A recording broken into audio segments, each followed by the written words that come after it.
নারী তো মায়ের জাত, তার সম্মান, তার গুরুত্ব, তার মর্যাদা এটা তো দিয়া দরকার। তা না করে আবার যেন সেই জিহালাতের যুগ চলে আসছে।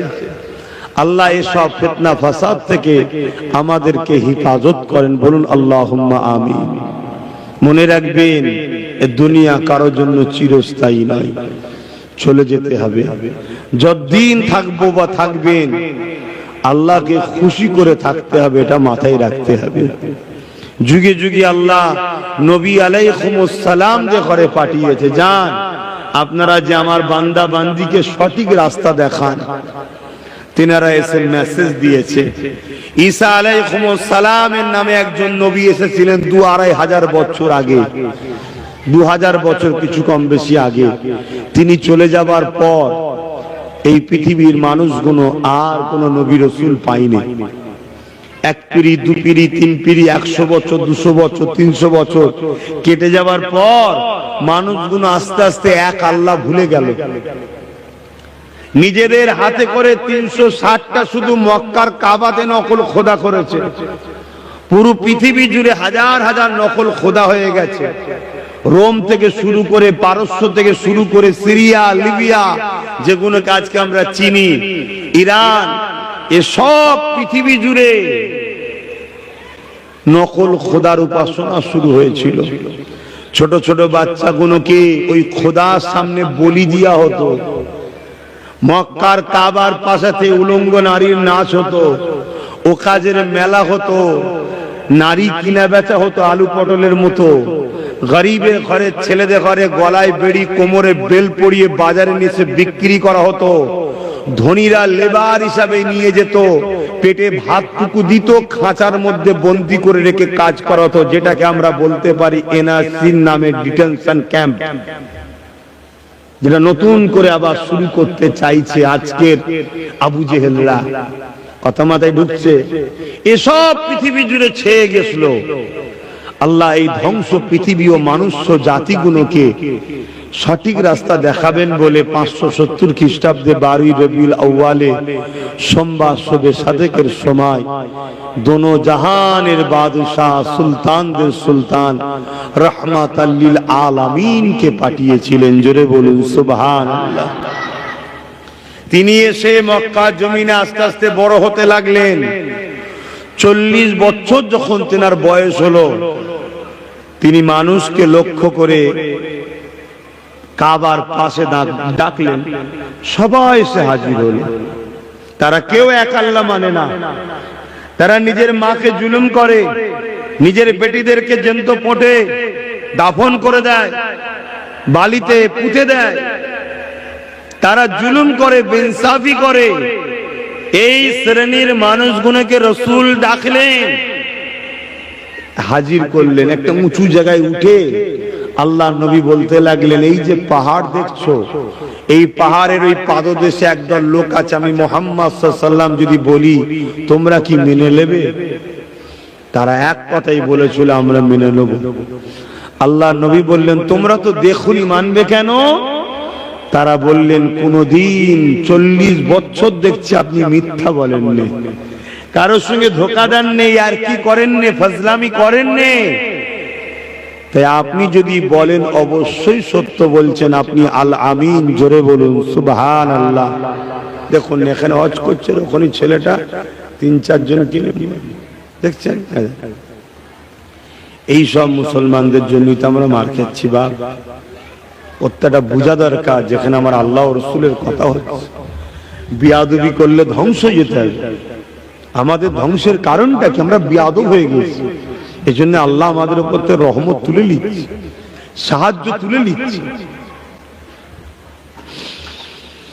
আল্লাহ নবীর সময় বলেছিলেন, বাবারা তোমরা যখন না দেখে পাহাড়ের ওই পাদদেশে একদল লোক রয়েছে আমি রাসূলুল্লাহ বলাতে তোমরা যখন মেনে নিতেছ, আমি রাসূলুল্লাহ বলি লা ইলাহা ইল্লাল্লাহ আনা মুহাম্মাদুর রাসূলুল্লাহ, अल्लाह के सिवा दूसरा कोई माबूद ही नहीं, না দেখে তিনাকে মেনে নাও। তিনি আমাকে রাসূল করে পাঠিয়েছে, তোমাদের জন্য মেসেজ দাতা করে পাঠিয়েছে, তোমাদের জন্য পথ প্রদর্শক করে পাঠিয়েছে। তোমরা নিজেদের হাতে তৈরি করা এই পাথরের নখন নখন খোদাকে মেনো না। তোমাদের রব হলো একজন, যিনি হলেন লিল্লাহি মা ফিস সামাওয়াতি ওয়া মা ফিল আরদ, জমিন আসমানের একমাত্র সৃষ্টি মালিক।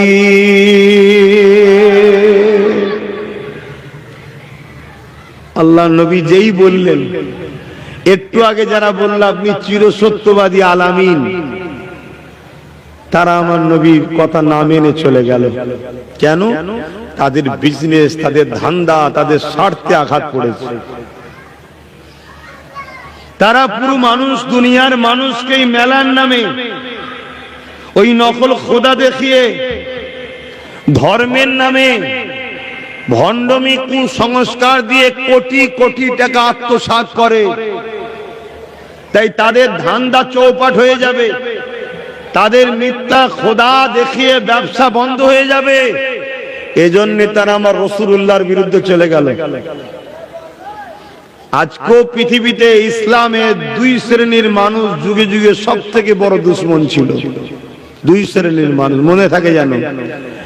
এক নম্বর হলো জালিম শাসক, আর দ্বিতীয় নম্বর হলো ধর্মের নামে ভণ্ডমি কুসংস্কার যারা শিখায় তারা। আর এই জালিম শাসককে তৈরি করে, এই ভণ্ডমির নামে কুসংস্কার যারা করে তারাই তৈরি করে। শুধু আমাদের ঝড় ঝাপটা এলে তোরা ট্যাকেল করবি। এই খবরটা আবু জেহেলের কাছে চলে গেল যে মুহাম্মদ রাসূল এই কথা বলছে। আবু জেহেল কিন্তু ওর নাম আবু জেহেল ছিল না, আবুল হাকাম ছিল, জ্ঞানীর পিতা ছিল, বড় পণ্ডিত ছিল। তাই তো মক্কা তৎকালীন সময় প্রেসিডেন্ট ছিল, মক্কার প্রেসিডেন্ট ছিল আবু জেহেল। সে দেখলো সর্বনাশ, মুহাম্মদ রাসূলকে তো রুখতে হবে, সত্য কথাই তো বলছে, রুখতে হবে।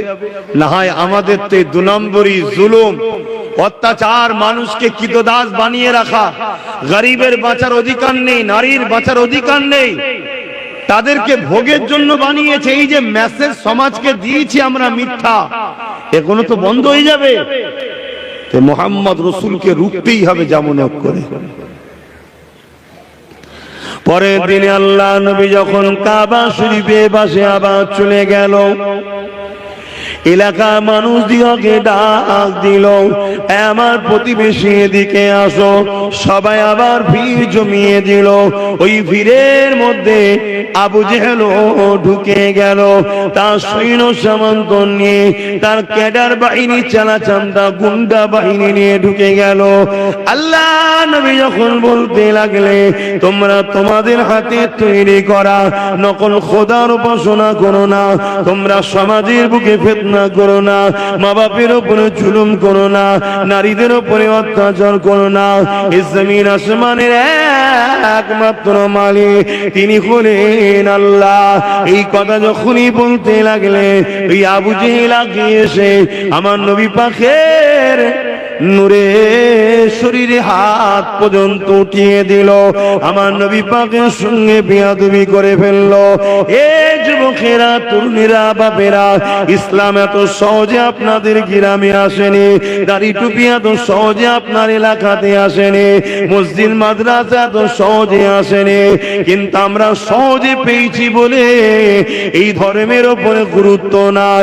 আমরা জন্ম নিয়ে দেখছি মা নামাজ পড়ে, জন্ম নিয়ে দেখছি বাপ মসজিদে যায়, জন্ম নিয়ে দেখছি কোরআন তেলাওয়াত হয়, জন্ম নিয়ে দেখছি আজান হয়, জন্ম নিয়ে ইসলামকে সহজে পেয়ে গেছে।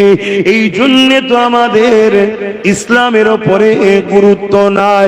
মনে রাখবেন, আল ইসলাম হক্কুন ওয়াল কুফরু বাতিলুন আল ইসলামু নূরুন ওয়াল কুফরু যুলমাত।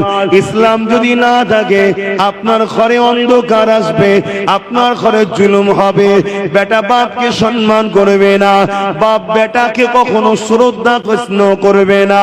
ইসলাম যদি না থাকে মা বাপ বৃদ্ধাশ্রমে থাকবে। ইসলাম যদি না থাকে স্ত্রী স্বামীকে ধোঁকা দেবে, স্বামী স্ত্রীর উপরে জুলুম করবে। ইসলাম যদি না থাকে ইনসাফ থাকবে না। কেন আমরা মনে করি ইসলাম মানে দাড়ি টুপি নামাজ রোজা হজ যাকাত। এ যুবকেরা, ইসলাম মানে অবশ্যই এগুলো, কিন্তু মনে রাখবেন ইনসাফ করার নাম ইসলাম, ইনসানিয়াতের নাম ইসলাম, মানবতার নাম ইসলাম, সভ্যতার নাম ইসলাম, গরিবের হক দেওয়ার নাম ইসলাম, বড়দেরকে সম্মান করার নাম ইসলাম, ছোটদেরকে স্নেহ করার নাম ইসলাম, মা বাপকে ভালোবাসার নাম ইসলাম, স্ত্রীর অধিকার দিবার নাম ইসলাম, স্বামীকে ভালোবাসার নাম ইসলাম, এতিমের পাশে দাঁড়াবার নাম ইসলাম। এক কথায় জুলুম মুক্ত করে এই সমাজে শান্তি প্রতিষ্ঠিত করার নাম হলো ইসলাম।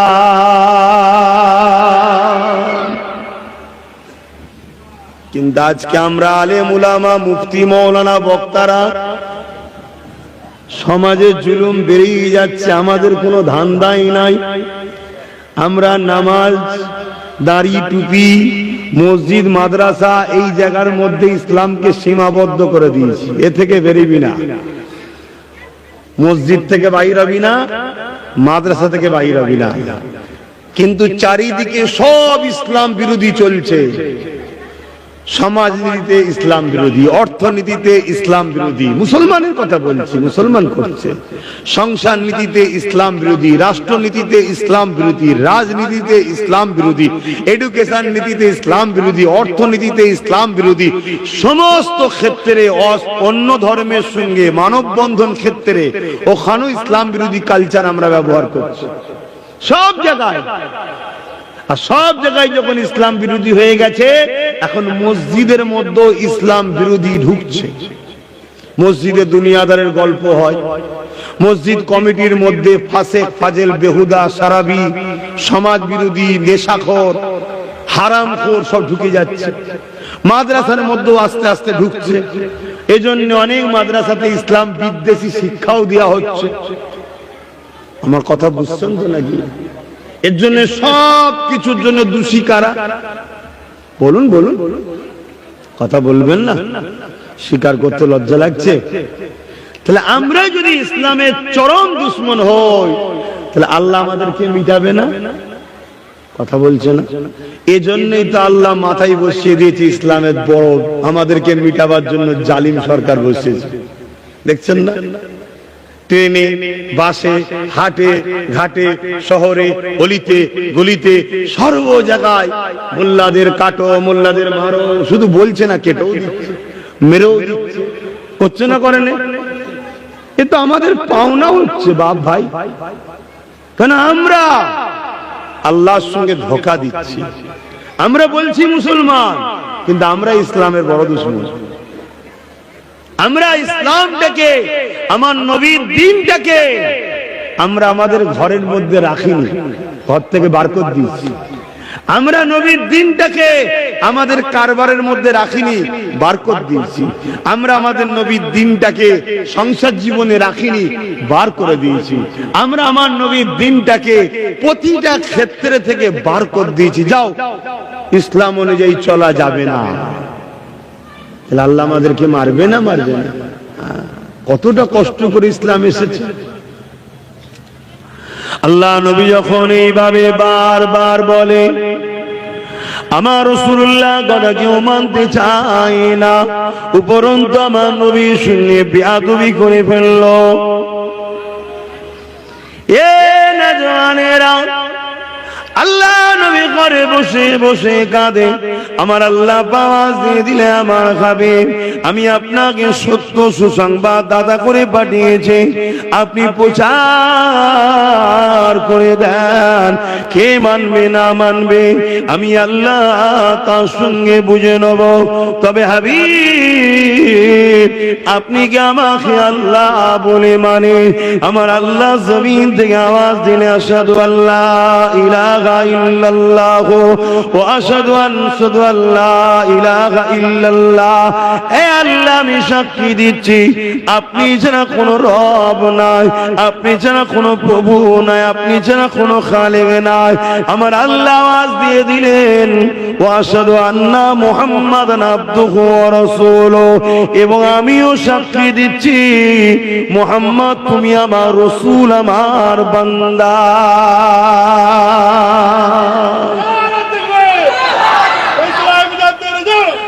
হে আমার হাবিব পৃথিবীর মানুষ যদি আমাকে নাও মানে এতে আমি আল্লাহ আমার কোনো ক্ষতি হবে না। পৃথিবীর মানুষ যদি আপনাকে না মানে এতে আপনারও কোনো ক্ষতি হবে না।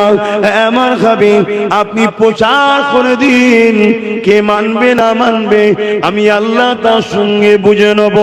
অন্যান্য নবী আলাইহিস সালামদের মতো আমি আল্লাহ আপনাকে জিজ্ঞাসা করব না। ময়দানে মাশরে সমস্ত নবীদেরকে আল্লাহ জিজ্ঞাসা করবে তোমার উম্মত কেন আমাকে মানে না। আর আমার রাসূলুল্লাহর ব্যাপারে আল্লাহ জানাচ্ছে আমার হাবিব আমি আল্লাহ আপনাকে ময়দানে মাশরে জিজ্ঞাসা করব না, আপনি শুধু প্রচার করে দেন, এত কষ্ট নেবেন না। আপনি শুধু জানিয়ে দেন, যে মানবে সে কামিয়াবি হবে, যে মানবে না আমি আল্লাহ তার জন্য কঠিন আযাব এবং কঠিন লাঞ্ছিত রেখেছি। আমার হাবিব আপনি এত কষ্ট করবেন না।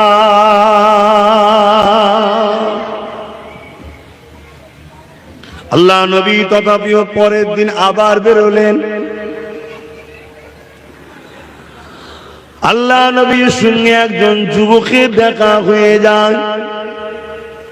আল্লাহ নবী তিনাকে দেখে বলে আপনি কি আমার কথা মেনে নেবেন? আপনি কি আমার কথাটা শুনে নেবেন? ওই যুবক বলতে লেগেছে কি কথা আপনি বলেন? ওই ব্যক্তি বলতে লেগেছে কি কথা বলেন? আল্লাহ নবী বলেন লা ইলাহা ইল্লাল্লাহ মুহাম্মাদুর রাসূলুল্লাহ, এই কালেমা খানা কি আপনি মেনে নেবেন, পড়ে নেবেন।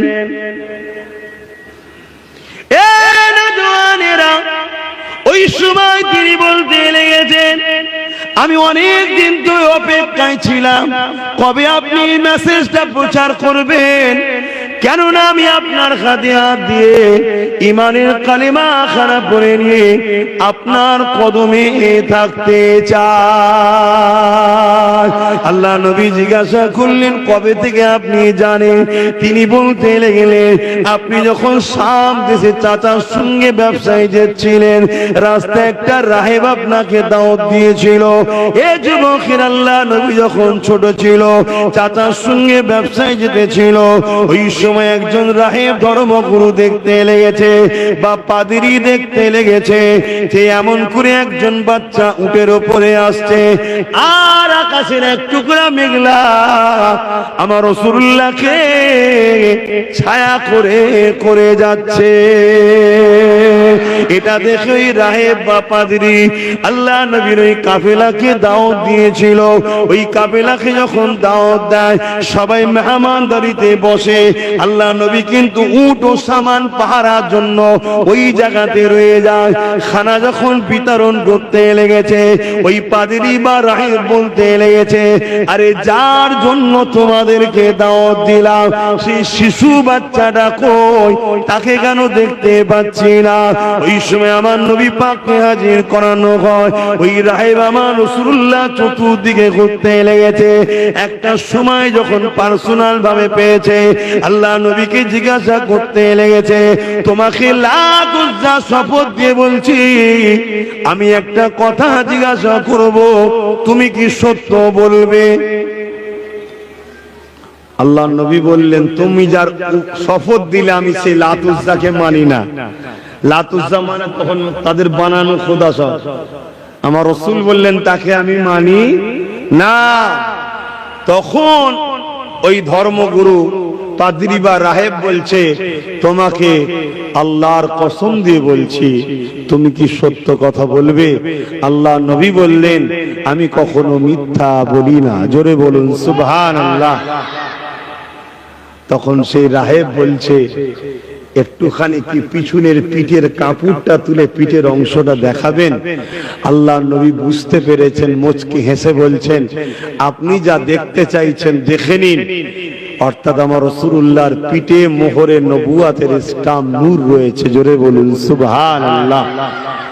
সেদিন ওই রাহেব রাসূলুল্লাহ চাচাকে বলেছিল, ইনাকে নিয়ে মক্কায় ফিরে যান, ইনি হলেন আখেরি নবী। ইহুদিরা যদি দেখে ইনার উপরে জুলুম করতে পারে। আমি আবু বকর তখন পাশ দিয়ে যাচ্ছিলাম, আমি শুনেছিলাম হুজুর, তাই আমি অপেক্ষায় ছিলাম কবে আপনি ঘোষণা করবেন, আমি আপনার হাতে হাতটা দেবো। জোরে বলুন সুবহানাল্লাহ। ওই বাচ্চাটা কার? ওই লাল জামা পরা কার ছেলে? বলবেন তো? নিজের ছেলের পরিচয় দিতেও লজ্জা লাগছে আপনাকে? বলেন কার ছেলে?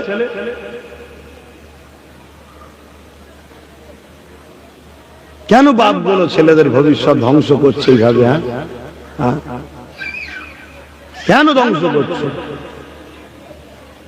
আমারও বাচ্চা মোবাইলের জন্য কত কাঁদাকাটি করি। আমি যতই বায়না করিস কাঁদিস, মোবাইল হবে না। মোবাইলের জন্য 1 ঘন্টা কাঁদবে, 2 ঘন্টা কাঁদবে, আর মোবাইল দিয়ে দিলে সারা জীবন বাচ্চাটাকে কাঁদতে হবে। বাচ্চাগুলোকে মোবাইল দেন না, ওর হাতে মোবাইলটা ধরিয়ে দিয়েছেন আর ও লুকিয়ে লুকিয়ে ফটো করছে। তাহলে বলুন, আমরাই তো নিজেদের হাতে করে আমাদের বাচ্চাগুলোকে খারাপ করছি। দরুদ শরীফ আল্লাহুম্মা সাল্লি আলা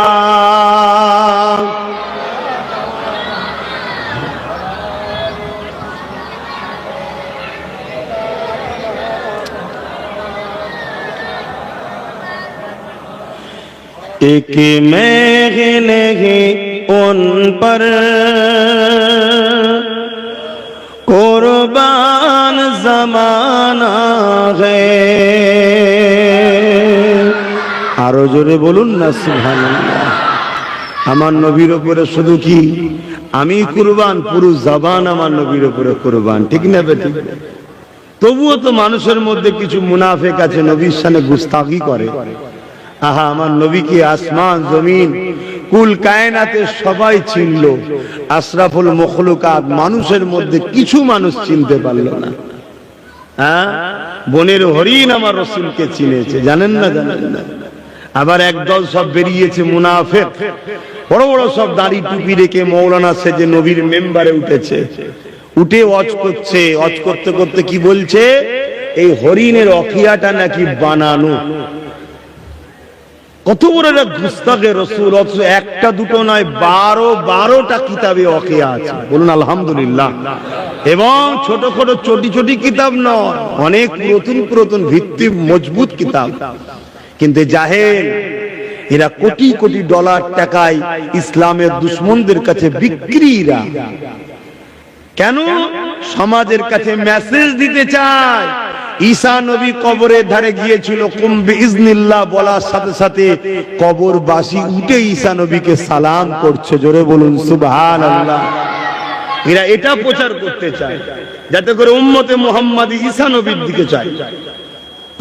হ্যাঁ, কিন্তু আমরা প্রচার করব ঈসা নবীও বলছে আমি মুহাম্মদ রাসূল সাল্লাল্লাহু আলাইহি সাল্লামের প্রধান সেনাপতি হবার উপযুক্ত নয়। জোরে বলুন সুবহানাল্লাহ।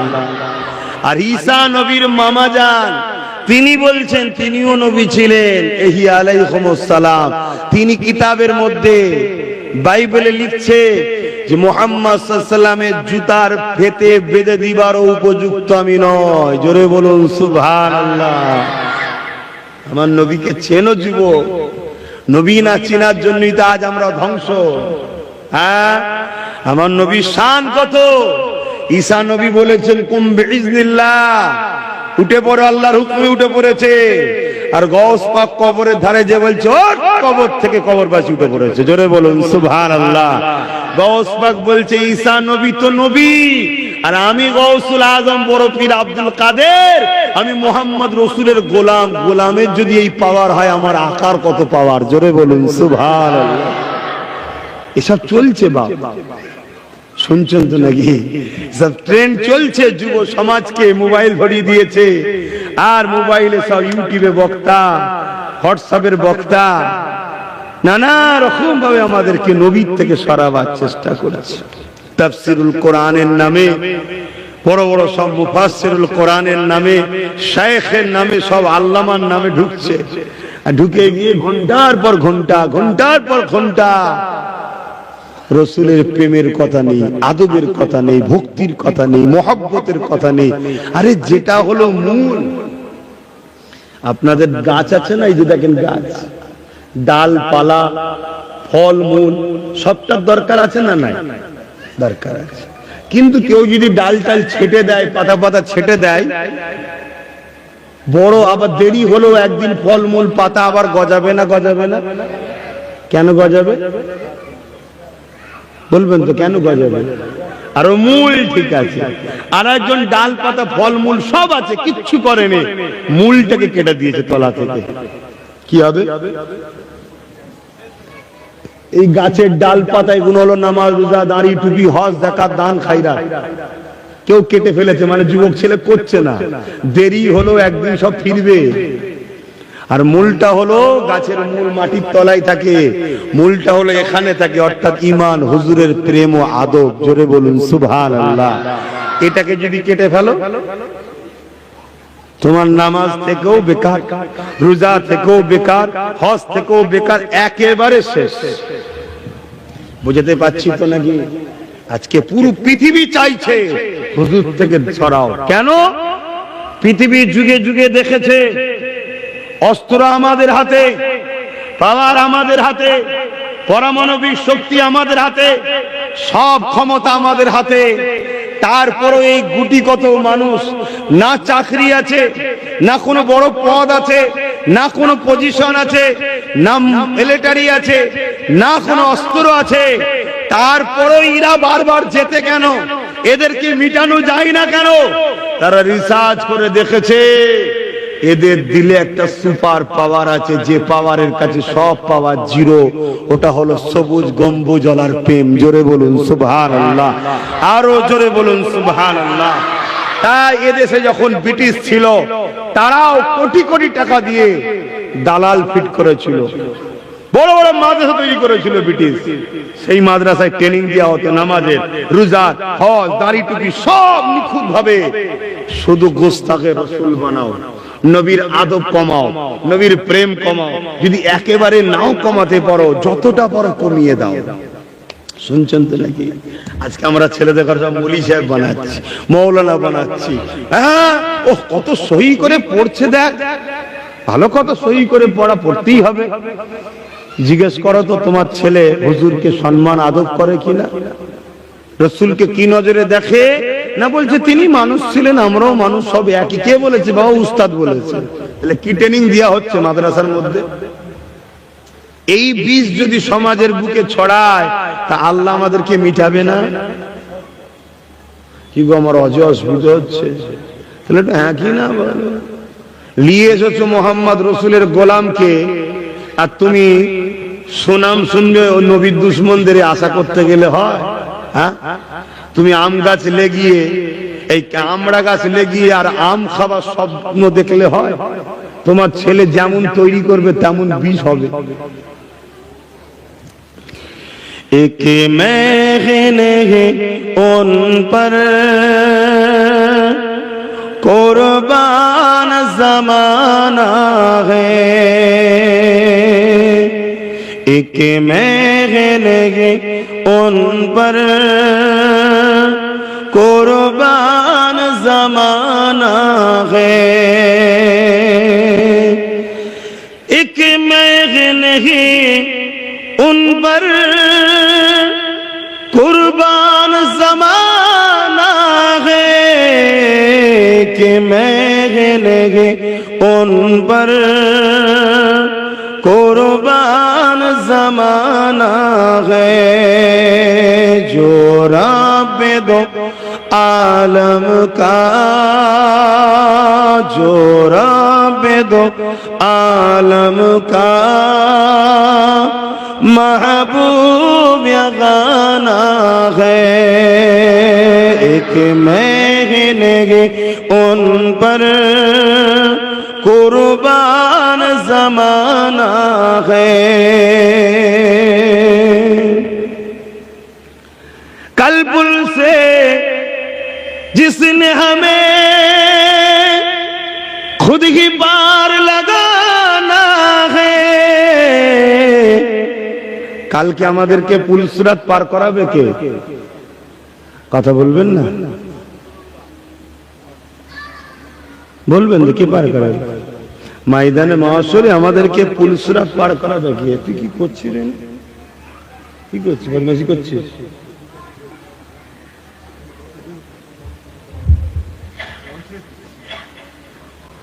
বদমাশি করবি নি? আমি খুব খাতারনাক হুজুর, বিয়াদবি একদম পছন্দ নয়। বলবেন তো কালকে পুলিশরা পার করাবেন কে? আমি সবাইকে জিজ্ঞেস করছি, তো জানেননি না রসুলের উপরে হিংসা আছে? হাই রে কপাল! একটা বেটা কিয়ামত দিন পার হবে, সমস্ত নবীরা কিয়ামত দিন নফসি নফসি করবে, তাহলে আব্বাস সিদ্দিকীর কি হবে? দাদা হুজুরের বেটা পা পেড়ে যাবে নাকি? হ্যাঁ, নবীরা নফসি নফসি করবে ময়দানে মাহশরে। ويقول آدم استغفر الله نفسي نفسي ويقول موسى كلمات الله نفسي نفسي ويقول عيسى روح الله نفسي نفسي। तमाम नबी अलैहिस्सलाम रा ময়দানে মাহশরে নফসি নফসি করবে। আল্লাহ পাক আমার কি হবে? আল্লাহ পাক আমার কি হবে? আল্লাহ পাক আমার কি হবে? এ যুবকেরা মনে রেখে দাও, সেই জায়গাতে তোমার আমার কি দশা হবে? যে মুসা নবীর সঙ্গে আল্লাহ পাক কথা বলেছে, যিনাকে কালিমুল্লাহ লাকাব দিয়েছে, সেই মুসা নবীও কিয়ামতের দিনে নফসি নফসি করবে। আল্লাহ আমার কি হবে? আমার কি হবে? যে ঈসা রূহুল্লাহকে আল্লাহ বলেছে আমার রূহ বিনা বাপে কুদরতি ক্ষমতায় বানিয়েছে, সেই ঈসা রূহুল্লাহ ময়দানে মাহশরে বলবে নফসি নফসি নফসি। যিনি বাবা আদম আলাইহিস সালাম সমস্ত মানুষ জাতির প্রথম পিতা, তিনিও বলবেন নফসি নফসি নফসি। ওই দিনেতে তোমার আমার কি হবে? এ যুবকেরা, তরুণীরা, বাপেরা, ওই ময়দানে মাহশরটা কানা মিকদারু 50 আলফা সানাতে 50,000 বছরের একটা দিন হবে। মাথার এক বিগদা ইখতিলাফ হাত পড়ে আল্লাহ সূর্যকে নাপিয়ে দেবে, সূর্যের 12 গুণ তাপ বাড়িয়ে দেবে। সূর্যের পাসিনাতে মানুষের মাথার ক্ষীণগুলো গলে গলে নাক দিয়ে ঝরে ঝরে পড়তে লাগবে। কিসের দুনিয়ায় শাস্তি? কিসের দুনিয়ার শাস্তির ভয় করো? কিসের রাজার ক্ষমতাকে ভয় করো? ভয় তো আল্লাহকে করো, যিনি কিয়ামতের দিনটা 50,000 বছরে একটা দিন করবে। যেদিন মাথার এক দেখতেলা এক হাত উপরে আল্লাহ সূর্যকে নামিয়ে দেবে। ওই সূর্যের তাপেতে মাথার ক্ষীণগুলো গলে গলে নাক দিয়ে ঝরে ঝরে পড়তে লাগবে। ওই ময়দানে মাহশরে এমনও পাপ পাওয়া যাবে, নিজের ছেলেকে জমিনে শুইয়ে দিয়ে তার বুকের উপরে পা দিয়ে দাঁড়িয়ে যাবে।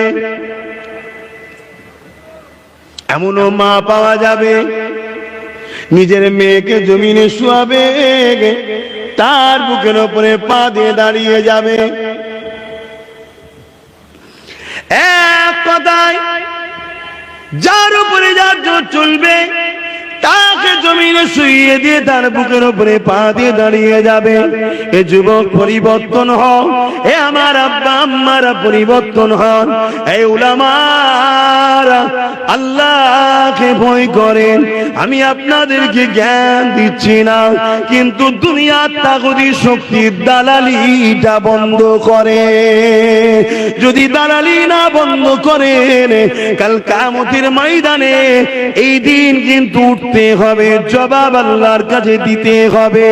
এ যুবকেরা, তরুণেরা, বাপেরা, আজ আমাদের গাফলতির জন্য মসজিদ কাঁদে, আমাদের গাফলতির জন্য মাদ্রাসা ধ্বংসের সম্মুখীন হয়েছে, আমাদের গাফলতির জন্য আমাদের মুরব্বীদের কবরের উপরে বুলডোজার চলছে, নাচ গান ফাংশন হচ্ছে। মনে রাখবেন, এর জবাব ওই ময়দানে মাশরে দিতে হবে। কানা মিকদারু 50 আলফা সানাতিন, 50,000 বছরে একটা দিন হবে। সাহাবারা জিজ্ঞাসা করতে লাগলে, ইয়া রাসূলুল্লাহ, হাবিবাল্লাহ, এই বুকের উপরে পা দিয়ে কেন দাঁড়িয়ে যাবে? আল্লাহ নবী বললেন, লোহা আগুনে দিলে যেমন লাল হয়ে যায়, এই জমিনটা পুড়ে পুড়ে লাল হয়ে যাবে। এই জমিনে মানুষ দাঁড়াতে পারবে না, তাই যে যাকে পারবে জোর করে শুইয়ে দিয়ে তার বুকের উপরে পা দিয়ে দাঁড়িয়ে যাবে। মনে রাখবেন, ওই দিনে কোনো দাদাগিরি চলবে না, কোনো দিদির দাদাগিরি চলবে না, কারো নেতৃত্ব ওই দিনে চলবে না। ওই দিনে আল্লাহ পাকের নাম হবে কাহার। যে কঠিন দিনটা দেখে নবীরা পর্যন্ত থরথর করে কাঁপবে আর নফসি নফসি নফসি নফসি বলে চিৎকার দেবে। এ যুবক, এই দিনে তোমার আমার কি হবে? দুনিয়ায় গরম লাগছে, চলো ঘরে এসি চালিয়ে দিই। রোদ লাগছে, ছাওয়ায় চলে যাই। এ বেলা রোদ আছে, কাজ করব না, পরের বেলায় বেরোবো। এখানে মার খেলে দুজন সান্ত্বনা দিবারও আছে, ওই দিন কি হবে? আজকে কেন্দ্র সরকার একটা বিল পাস করেছে, জানেন তো নাকি? ওই বিষয়ে বেশি আর বলছি নি, কেন আমার ভালোবাসা আবার ঘরে চলে এসেছে। ও যখন বাইরে ছিল আমি হদ্দ বলা বলে লিয়েছি, ও আবার ঘরে চলে এসেছে। কিছু বললেই আমার কাছে চলে এসেছে। আপনি কেন বলছেন? 10 বছর ধরে বলেছেন, এখনো বলতে হবে? সমাজ যখন আপনাকে চেনে নে, বোঝে না, আপনি কেন বলছেন? চুপ করেন।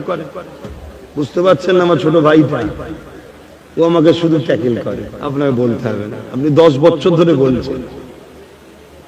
ও তো ছিল বাইরে, কেস করতে গেছিল সুপ্রিম কোর্টে, কেস দেখেছেন তো নাকি? আমি ঘরে চলে এসছে, মোবাইল দেখছে, আমি কোথায় কি বলছি অমনি ধরছে। তার ভাই তো আমি, সে তো ভাববে আমার কথা নাকি? যে জাতি যখন আপনার সাথ দেয়নি, গাল পেড়েছে, আজ যখন আইন হয়েছে, আইনের লড়াই তো আমি লড়ছি আপনার ভাই, রাজপথেও তো লড়ছি। আপনি জলসায় যাচ্ছেন, জলসা করুন, আমার ভালোবাসায় সে বুঝাচ্ছে। তাই আমি বেশি কিছু বলবো না, একটা কথা বলবো। কি গো বলবো একটা কথা? আলামত তো ভালো লাগছে না, শুনতে চাইছেন?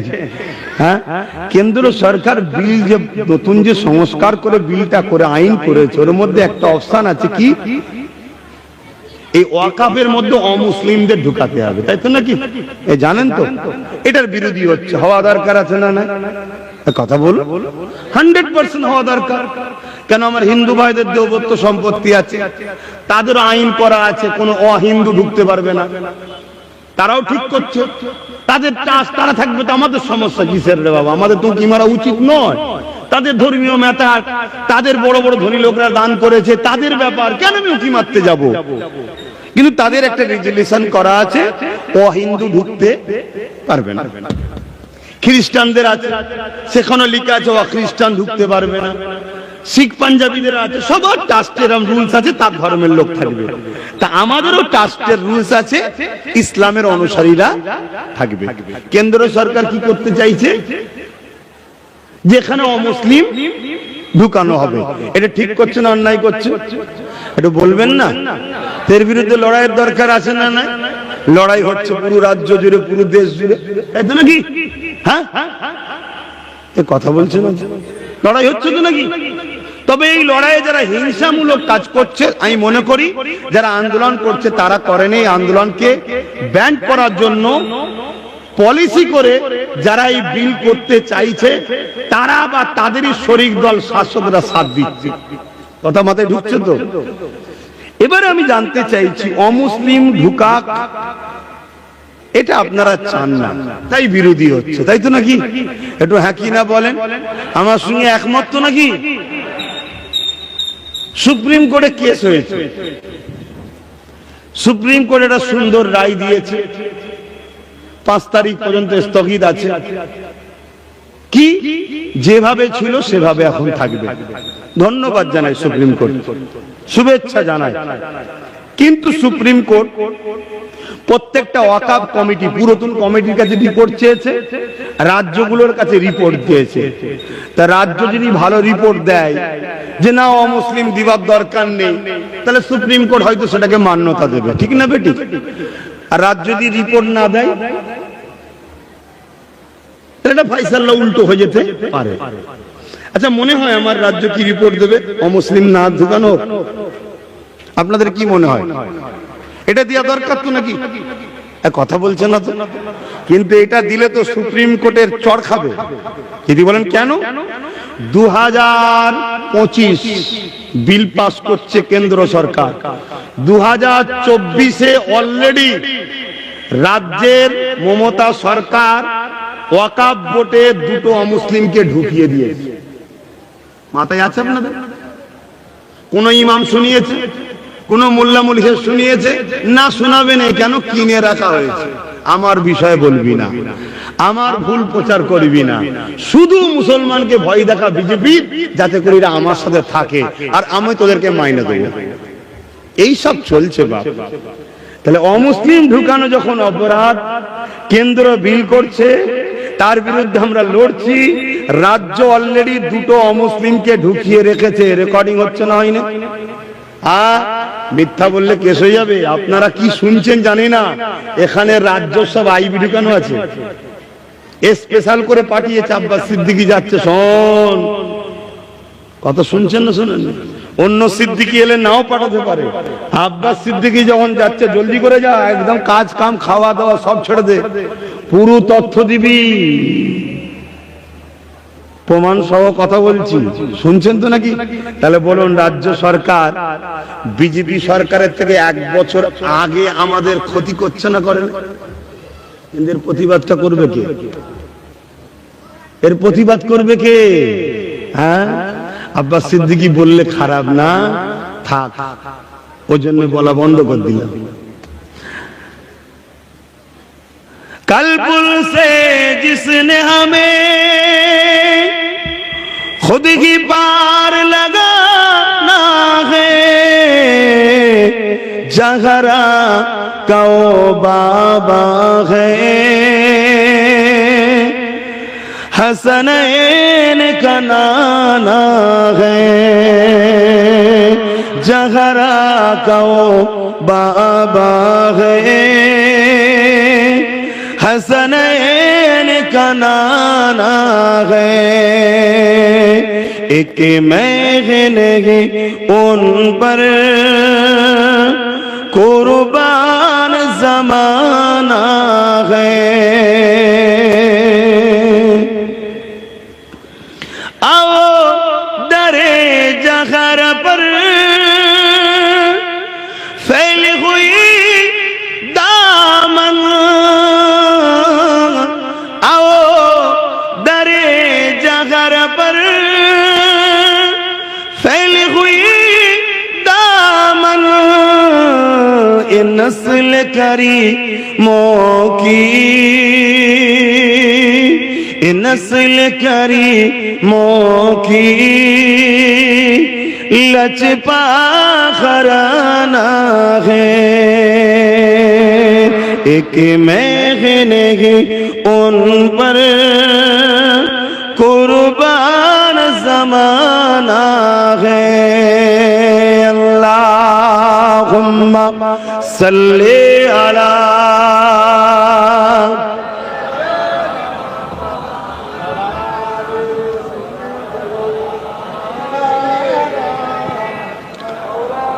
বাপজান আমার, ময়দানে মাহশরে উঠে দাঁড়াতে আমাকেও হবে, আপনাদেরও হবে। মনে রাখবেন, প্রকাশ্য দুশ্মনের থেকেও ভয়ঙ্কর হলো ছদ্মবেশী বন্ধু সুরাতে দুশ্মন।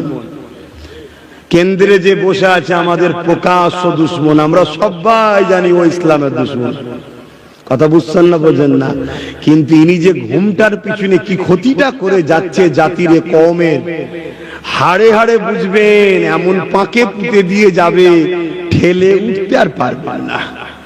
শুধরাবার যদি হয় তওবা করুন, পরিবর্তন হন, নিজের পায়ে দাঁড়ান। নবী বলেছে কোরাইশের নেতৃত্ব মানো। নওশাদ হলো কোরাইশ বংশের ছেলে, দল করতে হয় ওর সাথে। বাপেরা, নওজওয়ানেরা, তরুণেরা, আল্লাহ পাক আমাদেরকে দুনিয়া জমিনে পাঠিয়েছে, আমাদের জন্য রাসূলুল্লাহকে মডেল করেছে। তোমার জিন্দেগির প্রতিটা মুহূর্তটা আমার নবী পাককে অনুসরণ করে চলতে হবে। এ যুবকেরা, তরুণেরা, বাপেরা, আল্লাহ কোরআনের মধ্যে জানিয়ে দিলেন, কুনতুম খায়রা উম্মাতি উখরিজাত লিন-নাস তা'মুরুনা বিল মারুফ ওয়া তানহাউনা আনিল মুনকার। আমাদের জন্য দুটো কাজ আল্লাহ দিয়েছে। একটা হলো অন্যায়কে মিটাও, দ্বিতীয় হলো অন্যায়কে মিটিয়ে শান্তি প্রতিষ্ঠিত করো। এ যুবকেরা, তরুণেরা, যদি আমরা আল্লাহ দেওয়া কাজ না করতে পারি, কিয়ামতের দিনে আল্লাহ পাকের কাছে জবাবটা দিতে হবে। ওই ময়দানে মাসুরে দাঁড়িয়ে, যেটা কিনা 50 বছরের একটা দিন হবে। এ যুবকেরা, তরুণেরা, বাপেরা, আজকে রৌদ্রে দিনের বেলা থাকা যাচ্ছে না, কোটি কোটি মাইল দূরে সূর্য রয়েছে। সেই দিনে তোমার আমার কি হবে? আল্লাহকে যদি ভালোবাসো, অন্যায়ের প্রতিবাদ করো। আল্লাহকে যদি ভালোবাসো, অন্যায়কে মিটিয়ে দাও। আল্লাহকে যদি ভালোবাসো, এই সমাজকে নেশামুক্ত করো। আল্লাহকে যদি ভালোবাসো, এই সমাজকে খুশমুক্ত করো। আল্লাহকে যদি ভালোবাসো, এই সমাজকে দুর্নীতি মুক্ত করো। আল্লাহকে যদি ভালোবাসো, এই সমাজকে চোর মুক্ত করো। আল্লাহকে যদি ভালোবাসো, এই সমাজের এতিম, গরিব, বিধবা, অসহায় মানুষের মুখে খাবার ব্যবস্থা করো। এই সমাজ আল্লাহকে যদি ভালোবাসো, হিন্দু, দলিত, আদিবাসী, শিখ, পাঞ্জাবি, যে কোনো ধর্মের মানুষ হোক না কেন, কেউ যদি অসহায় বিপদে পড়ে যায়, তারও পাশে দাঁড়িয়ে আল্লাহ সৃষ্টিকে বিপদ থেকে উদ্ধার করো।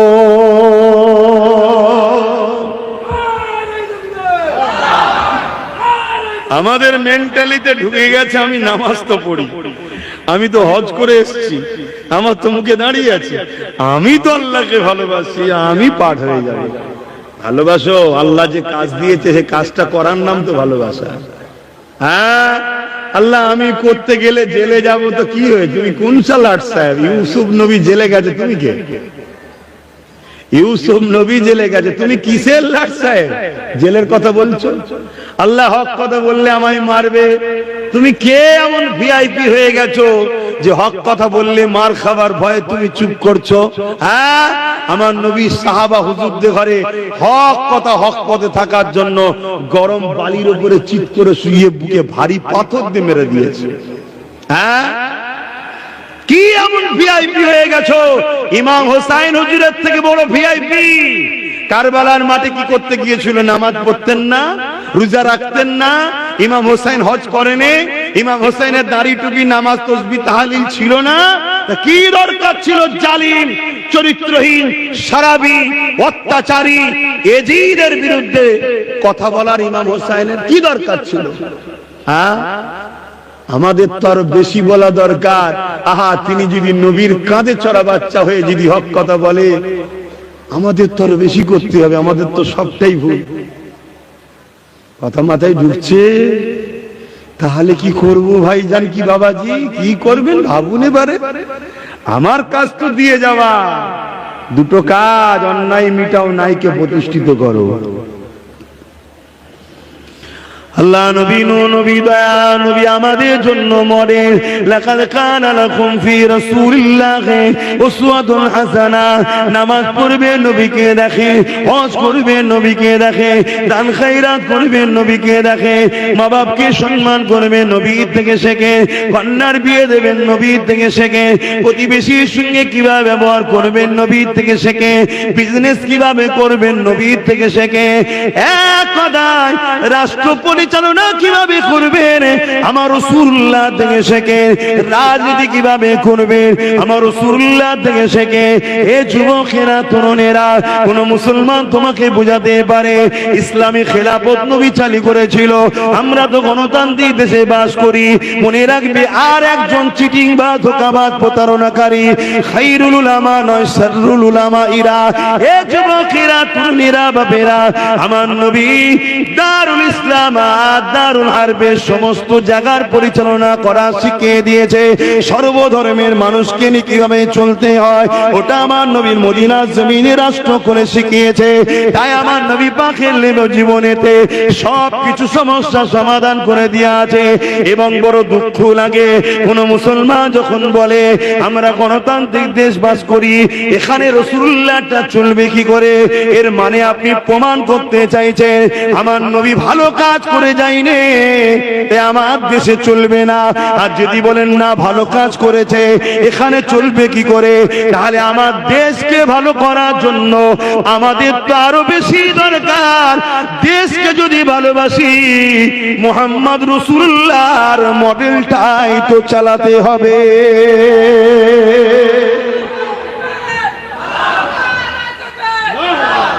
আমার নবী কি বলেছে? মুসলিমদেরকে মেরে দাও। হ্যাঁ, আমার নবী সর্বধর্মের মানুষদের ঘরে নিয়ে সনদ তৈরি করেছে, কেউ ধর্মীয় বিষয়ে কারোর উপরে জুলুম বাড়াবাড়ি করবে না। আরে নবীকে সামনে রেখেই তো পৃথিবীর বুকে বড় বড় মনীষীরা, সর্বধর্মের অন্য ধর্মের মানুষেরাও বড় বড় সংবিধান, বড় বড় কানুন, বড় বড় জিনিস লিখছে। আর মুসলিম দাবি করে বলতে লজ্জা লাগে না? হ্যাঁ, এই সমাজের একদল আছে রে বাবা, রহনুমা সেজে মুসলমানদের ঘুরে বেড়াচ্ছে। তাদের কাজই হলো এই উম্মতকে শুধু হুজুরের থেকে সরাও।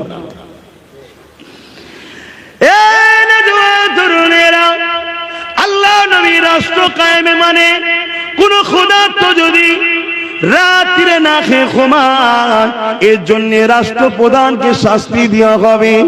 আল্লাহ নবীর রাষ্ট্র কায়েম মানে কোন খোদার্থ যদি পেটে জ্বালায় চুরি করে, ওই চোরের হাত কাটার আগে ওই রাষ্ট্রের প্রধানের হাত কাটা হবে।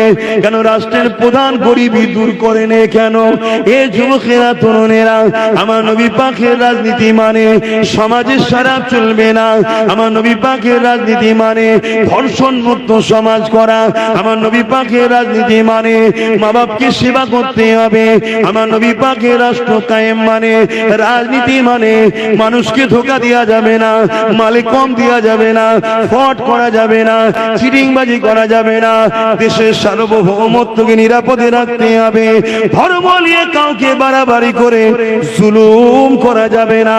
এ যুবকেরা, তরুণেরা, বাপেরা, এ নবী পাকের গোলামেরা, তাই তো ফারুকে আজম অর্ধেক পৃথিবীর রাজা হওয়ার পর ঈদের নামাজ যখন দাঁড়িয়েছে, যখন খুতবা তেলাওয়াত করতে নামিয়েছে, এমন সময় একজন দাঁড়িয়ে গেল, হে আমিরুল মুমিনিন, হে খলিফাতুল মুসলিমিন, হে হযরত উমর, খুতবা আপনি পড়ে দেবেন, আগে আপনাকে কৈফিয়ত দিতে হবে।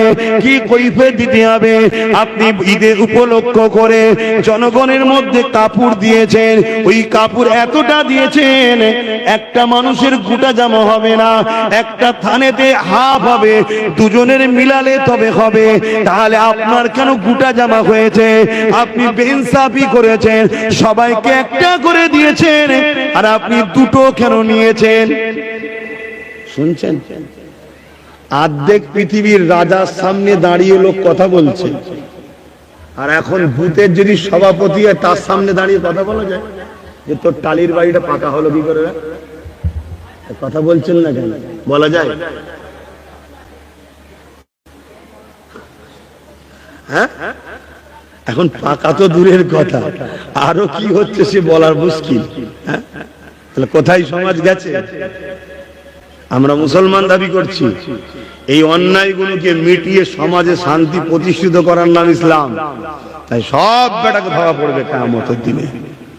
আমার ডিউটি আমি পালন করে যাচ্ছি। আল্লাহ, আমি বুঝিয়েছি, আমি জ্যোতিটা জলসাই প্রচার করেছি। এই প্রচার করার জন্য আমার প্রচুর জলসা হ্যারাসমেন্ট করা হয়েছে, কেটে দেওয়া হয়েছে, কত জুলুম করা হয়েছে, আমাকে গালিগালাজ করা হয়েছে আল্লাহ। তারপরেও আমি কিন্তু প্রতিটা জায়গায় বলতাম, মালিক শুধু আপনার খুশির জন্য বলতাম। লোক যদি আমার সাথ না দেয় মালিক, আমি একা কি করতে পারি? আমি ডিউটি থেকে খালাস, ডিউটি পালন করতে এসেছি, শুনছেন তো নাকি? কিন্তু আপনাদেরও ডিউটি আছে না? না, দেখুন কি করবেন, না জবাব দিতে হবে। অত সহজ নাই বাপ। একটা মহিলা তাহাজ্জুদ পড়তো, 5 ওয়াক্ত নামাজ পড়তো, কোরআন পড়তো, একটা বিড়ালকে ঘরে ভরে রেখে দিয়ে না খেতে দিয়ে মেরে ফেলার জন্য আল্লাহ নবী বলেছে নারী জাহান্নামী। শুনছেন?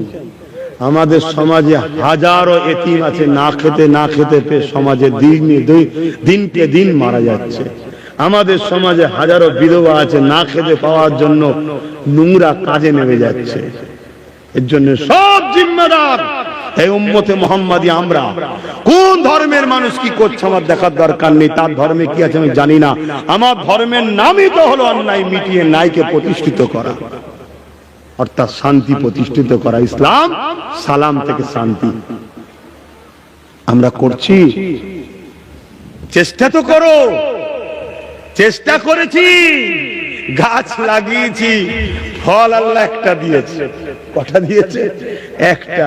বাকি ফল সব ধরেছিল, ভালো চুরি হয়ে গেছে। বুঝছেন তো নাকি? একটা দিয়েছে, একটা ফলিতে আল্লাহ কারে পুরো বাংলা জুড়ে মানুষের পাশে দাঁড়াচ্ছে না? দাঁড়াই না। ভেতরেও কথা বলছে, বাইরেও কথা বলছে। এমনকি হজ হাউসে মদের বোতল ঢুকেছিল, হজ হাউসের মতো পবিত্র জায়গায়, জানেন তো নাকি? এই বাংলাতে, এই বাংলা সরকার করেছে, সেটাকেও বার করে হজ হাউসের পবিত্রতা রক্ষা করেছে। এটা কি যারা চেষ্টা করেছি তাদের অবদান নয়? চেষ্টা করো। কাল 2টো হবে, 3টে হবে, 4টে হবে, 10টা হবে, 50টা হবে, 100টা হবে। একদিন এমন দিন হবে আপনাকে ছাড়া অন্যজন আসতেও পারবে না। তখন আপনি তো বলতে পারবেন এ সমাজের যুব সমাজ নেশায় আসক্ত হচ্ছে। নেশা ব্যান্ড, মদ চলবে না, গেঁজা চলবে না। বলছে গেঁজা ধরলে 7 বছর, আর এদিকে ভিআইপিদের গাড়িতে গেঁজা পার হয়ে যাচ্ছে। শুনছেন না? শোনেন? আর বাড়ি বাড়ি মদ। স্কুল বন্ধ করো, পঞ্চায়েতে পঞ্চায়েতে মদের দোকান খোলো। চলছে না? চলে না? মদ অভিযান চলছে, মদ অভিযান। আর আমরা হাজি সাহেব থেকে শুরু করে, পীর সাহেব থেকে শুরু করে, মৌলী সাহেব, বক্তা সাহেব, কোন সাহেবের মুখে কথা নেই যে আপনি কি করতে চাইছেন। মাতাল বানাতে চাইছেন? মদের দোকান করছেন কেন? শুনছেন তো নাকি? আবার দেখে দেখে দেখে দেখে মুসলিম এলাকায়, দেখে দেখে দেখে দেখে দেখে ঠিক হয় মুসলিম এলাকায় বেরোবার না মুসলিম এলাকায় ঢুকা, মুখে দাও। 50 জন খাচ্ছে, মুসলিম ছেলে যাচ্ছে, 50 জন খাচ্ছে, মুসলিম ছেলে দেখছে। একবার মনে হবে আমিও দেখি, এই মুসলমান ছেলে ঢুকবে। 10টা 20টা 50টা মুসলিম সমাজকে আগামী দিন মাতাল বানাও। ইসলামে মদ হারাম। যে শরীরে মদ যায়, ওই মদের রক্তে হারাম রক্ত হয়। হারাম রক্ত শরীর কখনো আল্লাহর দ্বীনের কাজে লাগবে না। তাই অনেক নামকারী মুসলিম, মদ খাওয়া মুসলিম বলছে দিল্লি যাও। দেখছেন না? কেন? রক্ত ভালো নয়। কথা বুঝছেন না? বোঝেন না? আমার অজে কি অসুবিধা হচ্ছে? কমিটি কোথা? ঘড়ি খারাপ হয়ে গেছে নাকি? 10:30 বেজে গেছে, এই জন্য মনে হচ্ছে আপনাদের অসুবিধা হচ্ছে। ঠিক আছে, আর 8 ঘন্টা কষ্ট দিয়ে কি করবো? আহা বাপজান আমার বুঝার চেষ্টা করেন। দরুদ শরীফ আল্লাহুম্মা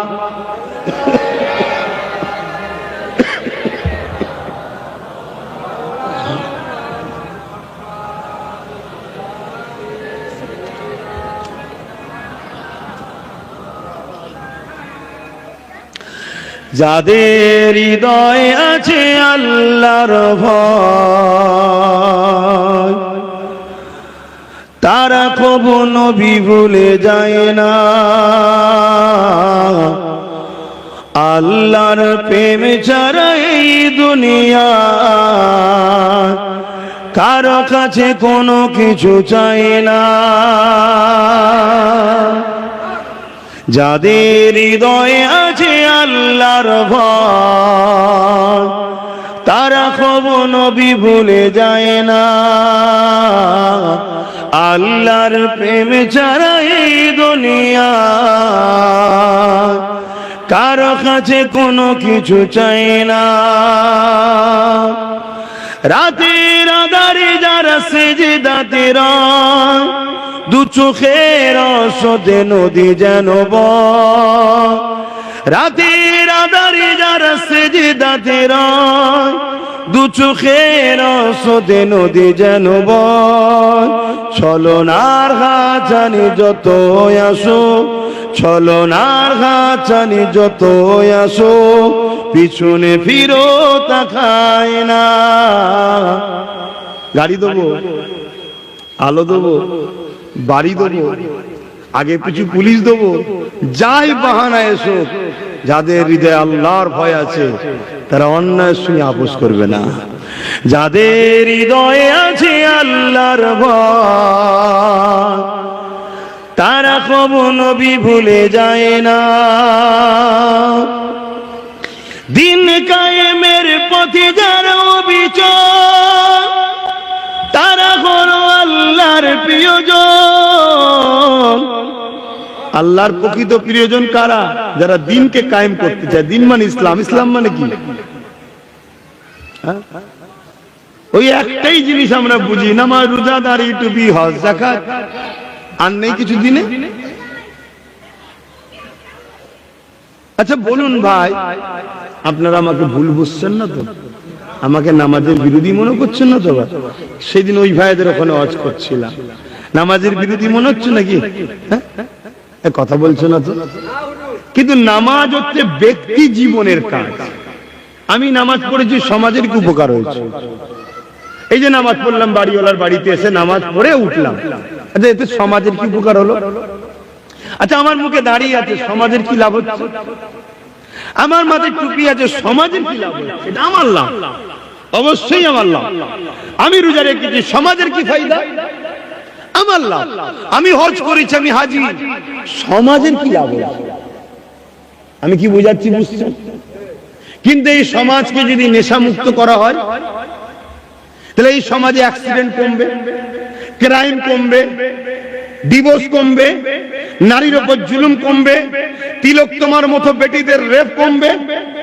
এই সমাজ যদি নেশা মুক্ত হয় তাহলে এই সমাজের যারা দায়িত্বশীল প্রশাসন, রক্ষকের নামে কিছু প্রশাসন ভক্ষক হচ্ছে না, হয়নি, ওটা কমবে।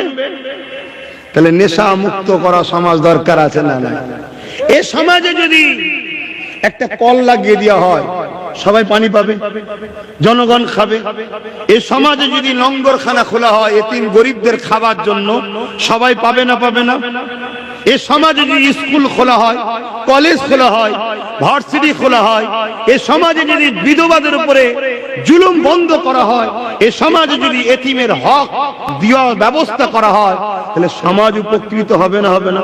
এতিম যখন পড়া পাবে, এতিম যখন টাইমে খাবার পাবে, ও পড়াশোনা করে বড় আইপিএস অফিসার হবে, জজ হবে, ডিএম হবে, আলেম হবে, খারাপ রাস্তা থেকে বাঁচবে।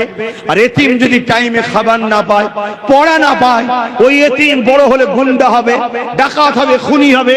সমাজের অত্যাচারী নেতা ওকে 50,000 টাকা দিয়ে সমাজে বিরোধী দলের লোকেদের ঘর ভাঙাবে, খুন করাবে, বিরোধী দলের বেটিদের রেপ করাবে। সমাজের জন্য খারাপ হবে। তাই সমাজকে বাঁচাবার নাম ইসলাম। জোরে বলুন সুবহানাল্লাহ। এ ওয়াজও নাই আর এ কাজও নাই। বাপজান আমার, আমি বলছি না, আল্লাহ বলিয়ে লিখছে আমাকে। আমার কি ক্ষমতা আছে? খোদার বিনা হুকুম ছাড়া গাছের পাতা চলে লড়ে না।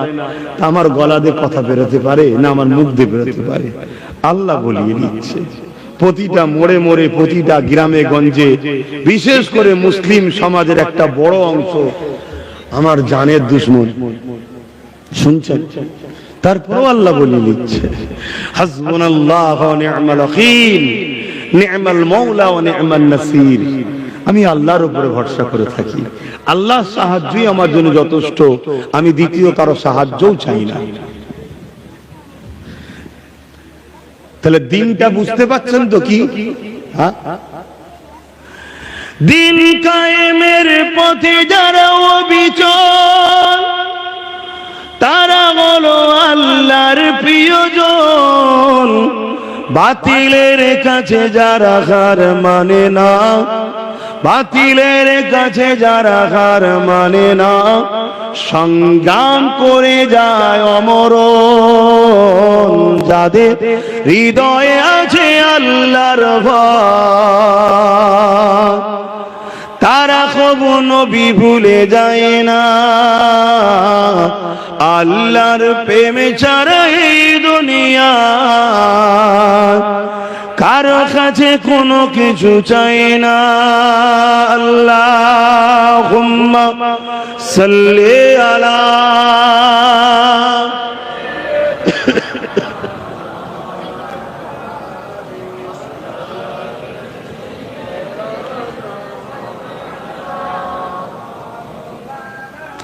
বাপেরা, নজওয়ান তরুণেরা, সংক্ষেপ করব তার আগে আরো একবার বলে দিয়ে যায়, আমার রাসূলুল্লাহ হলেন আমাদের জন্য মডেল। লাকাদ কানা লাকুম ফি রাসূলিল্লাহি উসওয়াতুন হাসানা। আমার নবী যা করেছে ওটা আমাদেরকে ফলো করতে হবে, যেভাবে করেছে এইভাবেই করতে হবে। এ যুবকেরা, তরুণেরা, বাপেরা, আল্লাহ কোরআনের মধ্যে তাই জানিয়ে দিলে, মাতাকুমুর রাসূল ফাখুযুহু ওয়া মা নাহাকুম আনহু ফান্তাহু। আমার নবী যা আদেশ করছে মেনে নাও, আমার নবী নিষেধ করছে ছেড়ে দাও। এ নওজোয়ান তরুণেরা, বাপেরা, আমার নবী পাকের গোলামেরা, আমার নবীর উম্মত উম্মতিরা, আল্লাহ পাকের ডাকে সবাইকে সাড়া দিতে হবে। গা পিছিয়ে চলে থাকলেই যে মরবেন না এমনটা নয়। আল্লাহ যেদিন হুকুম হবে সেই দিনে আপনাকে ফিরে চলে যেতে হবে। আমার নবীর আদর্শে জীবন গড়ুন। আল্লাহ নবী, নবী, দয়া নবী সর্বধর্মের মানুষকে ভালোবাসা দিয়েছে, সর্বধর্মের মানুষের বিপদের সাথ দিয়েছে, প্রতিটা মুসলিমের সমস্যা সমাধান করেছে।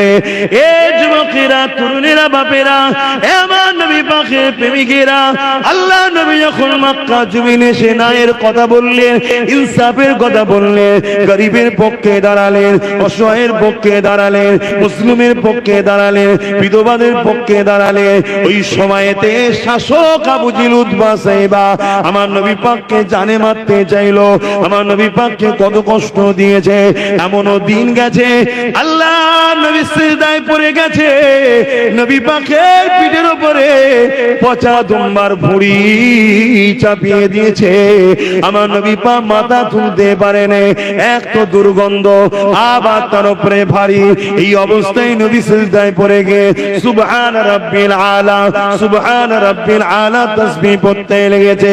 হঠাৎ করে খাতুনে জান্নাত কলিজার টুকরি ফাতেমা আয-জাহরা রাদিয়াল্লাহু তাআলা আনহা যখন দেখতে পেলে, তিনি আগে এসে আব্বাজানের পিঠ থেকে পচা দুম্বার ভুঁড়িটা নামিয়ে দিয়েছে।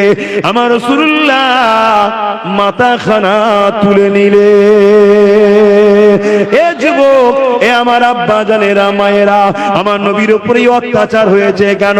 আমার নবী গরিবের হয়ে কথা বলেছে, আমার নবী ইনসাফের কথা বলেছে, আমার নবী মুসলিমদের পাশে দাঁড়িয়েছে, আমার নবী কৃতদাস প্রথাকে বন্ধ করেছে, আমার নবী নারীদেরকে হত্যা করা নিষেধ করতেছে, আমার নবী মা বাপকে ভালোবাসার কথা বলছে, আমার নবী নেশাকে বন্ধ করার কথা বলছে। এক কথায় পৃথিবীর জমিনে না ইনসাফ, ইনসানিয়ত এবং এক আল্লাহর দাসত্ব প্রতিষ্ঠিতর কথা যখনই বলেছে, তখনই জালিমরা আমার নবীর উপরে জুলুম করেছে।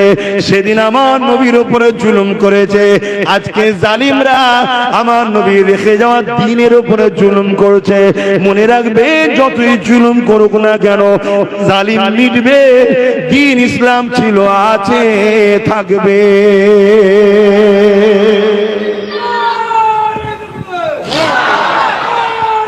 আল্লাহ। এবার আপনি যদি দ্বীনের সঙ্গে জড়িয়ে থাকেন, আল্লাহ আপনাকেও রাখবে। আর আপনি যদি দ্বীনের থেকে আলাদা থাকেন, জালিমের হাতে আপনাকে মিটাবে, দ্বীনের হিফাজত আল্লাহ করে নেবে। শুনছেন তো? এবারে কারো মাথায় ধারণা যেতে পারে, আমরা যদি মরে যাই তাহলে ইসলাম মানবে কে? আমার আল্লাহ তো তিনি যিনি যে বাবরি মসজিদে প্রথম আঘাত করেছিল তাকে কলেমা পড়িয়ে 100টা মসজিদ করে নিয়েছে তার দ্বারা। জোরে বলুন সুবহানাল্লাহ। বুঝতে পারছেন তো নাকি? আমার আল্লাহ তো তিনি। বুশ বলেছিল এই আমেরিকা থেকে ইসলাম মুছে দেবো, বুশের কন্যাকে ইসলাম কবুল করিয়ে কোরআনের হাফেজা বানিয়ে দিয়েছে। জোরে বলুন সুবহানাল্লাহ। আমার আল্লাহ তো তিনি যে ইউরোপ দুনিয়া উঠে পড়ে লেগেছে ইসলামকে মিটাবো, সেই ইউরোপ দুনিয়ায় তাদের সম্প্রচারে সাংবাদিতে তারাই খবর দিচ্ছে আগামী 40-45 মধ্যে ইউরোপ দুনিয়া সংখ্যা গুরু হবে ইসলাম। জোরে বলুন সুবহানাল্লাহ। আরো জোরে বলুন। আপনার আমার প্রয়োজন নেই আল্লাহ, আপনাকে আমাকে আল্লাহর প্রয়োজন নেই। আল্লাহ তৈরি করে নিতে পারে, পারে না? পারে না? যদি আমরা জুড়ে থাকি ইসলামের সাথে আল্লাহ সাহায্য করবে। আল্লাহ তৈরি করতে পারে না? আমার নবীর বিরুদ্ধে পুরো মক্কার জালিম সন্ত্রাসগুলো লেগে গেছে, একটা দুটো তিনটে করে 39 জন কলমা পড়েছে। কত ধরে ধরে ধরে ধরে মারছে, ঘোড়ার পায়ে দড়ি বেঁধে দিয়ে সাহাবা হুজুরদের পায়ে দড়ি বেঁধেছে, ওই ঘোড়াকে ছুট কাটাচ্ছে, কোমর থেকে চামড়া ছিঁড়তে ছিঁড়তে ছিঁড়তে কাঁধের কাছে জড়ো হয়ে যাচ্ছে, গরম বালিতে শুইয়ে, যে বালিতে পা দিয়ে দাঁড়ানো যায় না, বুকে ভারী পাথর, রড গরম করে ছ্যাঁকা দিচ্ছে, আগুন তৈরি করে আগুনে বসিয়ে রাখছে। কি না শাস্তি দিয়েছে! তারা ইসলাম ছেড়ে দিয়েছিল?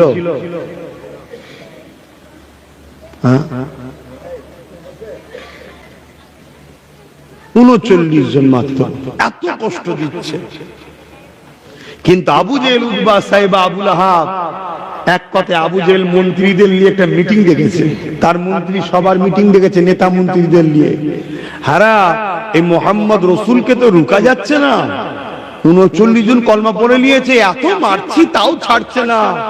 এক কাজ কর, মোহাম্মদ রসুলকে নওজুবিল্লাহ কতল করে দিতে হবে। শুনছেন? বেঈমান কত বড় হয় বুঝতে পারছেন তো নাকি?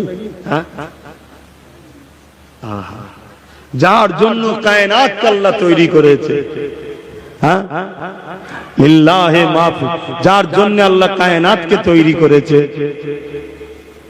লিল্লাহি মা ফিস সামাওয়াতি ওয়া মা ফিল আরদ, জমিন আসমান এসব কিছু সৃষ্টি মালিক আল্লাহ, তিনি তৈরি করেছেন মুহাম্মদ রাসূলের জন্য। জোরে বলুন সুবহানাল্লাহ। কে যাবে? যদি কেউ যাও, আবু জেহেল অফার দিচ্ছে, এই দেবো, এই দেবো, এই দেবো, এই দেবো। 25 বছরের একজন যুবক বসেছিল, নাম তার উমার, উঠে দাঁড়িয়ে পড়েছে, আবু জেহেল। আবু জেহেলও তাকে ভয় করত। তুমি যা ওয়াদা করছো দেবে তো? যদি না দাও তোমারও ধর থেকে কল্লা উড়ে যাবে, আমি যাব। আবু জেহেল এত খুশি হয়েছিল, আবু জেহেল চেয়েছিল এই কাজটা যদি এই উমার দায়িত্বটা নেয় তাহলে সাকসেসফুল। কিন্তু এখন আমরা তো শুধু উমার বলতে পারবো না, হযরত উমর ফারুক রাদিয়াল্লাহু তাআলা আনহু বিয়াদবি লাগছে। কথা বুঝে আসছে? আবু জেহেল ভেবেছিল উনি যদি দায়িত্ব নেয় সাকসেসফুল হবে। তরোয়ালকে নিয়াম থেকে বার করে নিয়েছে, ঘোড়ার পিঠে উঠেছে, উঠে বলতে লেগেছে, আবু জেহেল যা ওয়াদা করেছো তুমি রাখো, যা ওয়াদা করেছো রেডি করো। সূর্য ডুবে গেছে, কাল সূর্য আবার উঠবে, কিন্তু মুহাম্মদ সাল্লাল্লাহু আলাইহি ওয়াসাল্লাম আর সূর্য দেখতে পাবে না, কেননা তার ঘর থেকে কল্লাখানা জুদা করে দেবো। এ যুবকেরা, তরুণেরা, এই কথা বলে উমার বেরিয়ে গেছে। 39 থেকে 40 হতে দেব না, তুমি মালপত্র রেডি করো। ফেরেশতাদের মধ্যে আলোচনা হতে লেগেছে, উমার দায়িত্ব নিয়েছে। আমার আল্লাহ জানায়, এ আমার ফেরেশতারে চিন্তা করো না, উমারকে যেতে দাও। উমার বলছে 39 থেকে 40 হতে দেবে না, আমি আল্লাহ উমারকে মুসলমান বানিয়ে 40 বানাবো। আরো জোরে বলুন সুবহান। আল্লাহ আচ্ছা কি বুঝছেন তাহলে? আল্লাহ পারে না? পারে না। তোমার আমার প্রয়োজন নেই। এই ভারতের দিনকে হেফাজতের জন্য আল্লাহর প্রয়োজন নাই। তোমার আমার প্রয়োজন দিনের জন্য জানমাল কুরবান করে আল্লাহকে খুশি করে জান্নাতে যাওয়া। এটা তোমার আমার কাজ। পারো যদি অফার কাজে লাও, আসো সংগঠিত হও, বোঝো। আর যদি না বোঝো, কবরে গেলে ফারিস্তা দিয়ে আল্লাহ বুঝিয়ে দেবে। আমাদের দ্বারা বুঝছো না তো আল্লাহ বুঝিয়ে দেবে, এখনো সময় আছে। তো যাক, হযরত ওমর ফারুক রওনা দিলেন। অনেক বড় কথা, আপনারা কম বেশি জানেন। আল্লাহ নবীর দরবারে পৌঁছালেন। আল্লাহ নবীর কাছে গিয়ে ইমানের কালেমা পড়ে রাসূলের কদমে চলে আসলেন। জোরে বলুন সুবহানাল্লাহ। 40টা হয়ে গেল। যে গিয়েছিল 39 থেকে 40 হতে দেবে না, আল্লাহ তাকেই 40 বানিয়ে দিয়েছে। আর একজনের কথা বলি, বলে শেষ করব, অসুবিধা হচ্ছে। আল্লাহ নবী ইসলামের সব থেকে বড় দুশমন ছিল আবু জেহেল। ওই আবু জেহেলের ছেলে ছিল ইকরামা, যে কিনা ইসলামকে মিটিয়ে দেবে বলেছিল। সে ইকরামা একদিন রাস্তা দিয়ে যেতে লেগেছে, অপর দিক দিয়ে আল্লাহ নবী আসতে লেগেছে। ইকরামা আমার রাসূলুল্লাহকে দেখে থাকতে পারল না, আমার নবী পাককে বুকে করে জড়িয়ে ধরে ফেলেছে। এ যুবকেরা, আবু জেহেল আইন করে দিয়েছিল মুহাম্মদ রাসূলের কাছে চেয়ে যাবে, তাকে কতল করা হবে, মৃত্যুদণ্ড দেওয়া হবে। এখানে আবু জেহেলেরই ছেলে রাসূলুল্লাহর কাছে শুধু গেছে তা নয়, নবীকে জড়িয়ে ধরে ফেলেছে। এই খবর আবু জেহেলের কাছে চলে এলো। আবু জেহেল ফয়সালা করে দিল, যাও, আমার বেটা তো কি হয়েছে, ওকে মৃত্যুদণ্ডের শাস্তি দিলাম, তবে জনগণের সামনে না মেরে ওকে গভীর জঙ্গলে বেঁধে দাও, হিংস্র জীব জন্তুরা ওকে খেয়ে নেবে। এই ফয়সালা আবু জেহেল দিয়ে দিল। এ যুবকেরা, তরুণীরা, বাপেরা, ইকরামাকে গিয়ে বাধা হয়ে গেল। জঙ্গলের চতুর্দিক থেকে বাঘ, বিভিন্ন পশুরা আসতে লেগেছে। ইকরামার কাছাকাছি এসে দাঁড়িয়ে যায়, ইকরামাকে কেউ খাচ্ছে না। ইকরামা বলতে লেগেছে, কেন তোমরা খাচ্ছ না? আমার মতো দুঃখ অথবা বোকা রয়েছে, আমার বাপ নিজেকে আমাকে পাঠিয়ে দিয়েছে। ওই সময় একটা পশুর জবান থেকে বেরোতে লেগেছে, ইকরামা রে, অবশ্যই তোমাকে খেতাম, কিন্তু তোমার শরীর থেকে আখিরি নবী নূর নবীর খুশবু বাইর হচ্ছে, তোমাকে খাওয়া আমাদের জন্য হারাম হয়ে গেছে।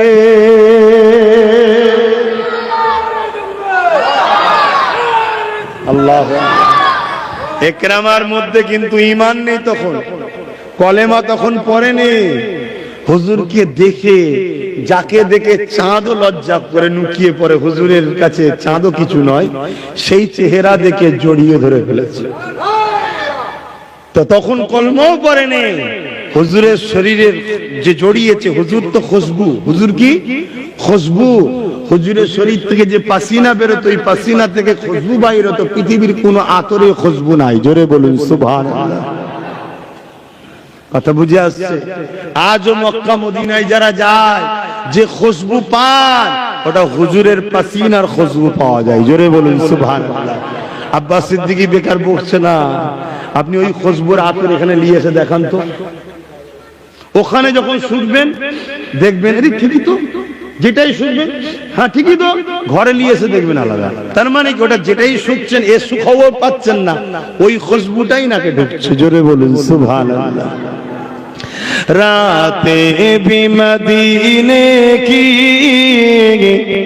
बातें भी मदीने की, रातें भी मदीने की, बातें भी मदीने की, जीने में जीना है, क्या बात है जीने की। अरसा हुआ तैबा की जिस गलियों से गुजरे, अरसा हुआ तैबा की जिस गलियों से गुजरे, इस वक्त भी गलियों से खुशबू है पसीने की। কবে আমার নবী ঘুরেছে যে সব গলি দিয়ে, এখনো সেই গলি দিয়ে আমার নবীর খুশবু পাওয়া যায়। জোরে বলুন সুবহানাল্লাহ। সেই নবীকে প্যার করেন, ভালোবাসেন। আর কথা বাড়াচ্ছি না, আবু জেহেলের ছেলেও ইকরামা ইমানের কালেমা পড়ে রাসূলুল্লাহর পাশে দাঁড়িয়েছিলেন। জোরে বলুন সুবহানাল্লাহ। আসুন দিনকে ভালোবাসি, দিনকে প্যার করি। আমাদের যুব সমাজ গানে, যাত্রা, ফাংশনে, নাচে গানে হই হই করছে, এটা আমাদের কাজ? হ্যাঁ, তওবা করেন। দেখেন না ছোট ছোট ছেলেদের হাতে থানসা, ওই যে ছোটবেলা থেকে আপনারা বাচ্চাদেরকে ইসলামের দুশ্মনের প্রোডাক্ট খাওয়াচ্ছেন। ও ছেলে বড় হলে ইসলামের হবে? ও বাচ্চার তো কোনো দোষ নাই, ও কি বোঝে? বলুন, ও কি বোঝে? ওকে তো ক্ষতি করছে গার্জেন। এজন্য নবী বললেন প্রত্যেকটা বাপ মাকে তিনটে শিক্ষা দিতেই হবে। নাম্বার 1 নবীর প্রেম ও আদব, নাম্বার 2 আহলে রাসূলদের প্রেম ও আদব, 3 নম্বর হলো কোরআনের শিক্ষা। আপনি যদি আপনার বাচ্চাকে নবীর দুশমনদের ট্রেনিং দেন, আপনার বাচ্চা শুধু ক্ষতি করলেন তা নয়, কিয়ামত দিন ওই বাচ্চাকে যখন জাহান্নামে দেওয়া হবে, বড় হবে বা জাহান্নামে যখন যাবে, আল্লাহ পাককে বলবেন আল্লাহ আমাকে জাহান্নামে দিচ্ছেন কেন? তুমি এই কাজ করেছো। তখন বলবে আমার বাপ মা তো কোনোদিন নিষেধ করেনি, আল্লাহ ওদেরকেও আমার সাথে জাহান্নামে দেন, বাপ মাকেও ছেলের সাথে জাহান্নামে দেওয়া হবে। শুনছেন তো? নিজে ভালো হয়ে মনে করেন না জান্নাত কিনে ফেলেছি, অনেক বাকি আছে। বা যদি বলেন কি করব সব জানি না, করতে হবে এটা জানি। চেষ্টা করো, চেষ্টা করতে গিয়ে যদি না পারো, 100-র মধ্যে 99% যদি না পারো, তাও একটা গুঞ্জাইশ আছে, আল্লাহ চেষ্টা তো করেছি। ইচ্ছা করে বদমাইশি করাবে কেন? ওই থানসাপটা খাওয়াবার কি দরকার ওই বাচ্চাটাকে? ওই থানসাপের মধ্যে পায়খানা দিয়ে ধোয়া যে অ্যাসিড হয় দেওয়া হয়, ওই অ্যাসিড ওর মধ্যে আছে, তুমি জানো? করো। ছোট্টবেলা থেকে বাচ্চাগুলো লিভার থেকে শুরু করে খাদ্য নালী পাকস্থলীকে নষ্ট করছো তোমরা। এখন ফ্যাশন শুরু হয়েছে, কুটুম এলেই যা ঠান্ডা লিয়া। আগে সব শরবত দিত, কত রকম বেল টেলের জুস করে দিত, এখন সব পুরে হয়ে গেছে।